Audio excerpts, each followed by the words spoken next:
මේ දොස්තරලා අද ස්ට්‍රයික්ලු මුංගේ අම්මා නෝත් දන්නේ ඇත්තටම අද කරන වැඩේ නම් අසාධාරණයි. අයිදුරන් ඉතින් මෙහෙම අසාධාරණකම් කරන්න එපා කියලා තමයි කියන්න තියෙන්නේ. කතා කරලා වැඩක් නැහැ. ඊපස්සේ මේ සත්‍යඥාව මට එන්නේ ඇවිද ගන්න බෑ මට.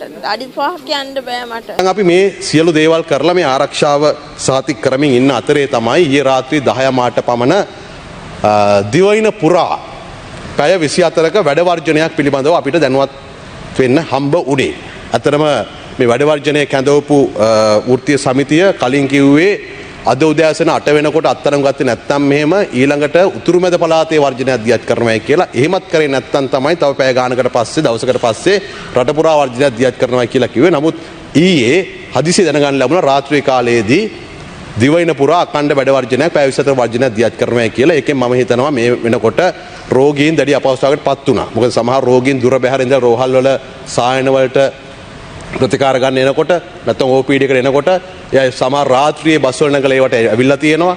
ඒ අය අපහසුතාවයට පත් වෙලා තිබෙනවා. ඉතින් අපි රජයක් හැටියට මේ සිදුවීම ඉතා බැරෑරුම් ලෙස සලකලා ක්‍රියාමාර්ග ගණනාවක් ගනිමින් තිබියදීම මේ පැය 24ක වර්ජනයක් මේ විදිහට දියත් කිරීම මම හිතනවා යුක්ති සාගත නෑ කියලා. විශේෂයෙන්ම මේ පුද්ගලයා සැකකරු අත්අඩංගුවට ගත්තට පස්සෙත් ඒ වැඩ වර්ජනය ඕනනම් යලි කැඳවීමේ නැත්නම් නතර කිරීමේ හැකියාව තිබුණා. මොකද අපි සෞඛ්‍ය කාර්ය මණ්ඩලයේ ආරක්ෂාව ගැන කල්පනා කරනා වගේම අපෙන් ප්‍රතිකාර ලබා ගන්නා අපට බදු ගෙවලා වැටුප් හැටියට ඒව අපිට ලබා දෙන මේ ජනතාව පිළිබඳවත් අපි සහකම්පණයෙන් කටයුතු කළ යුතුයි.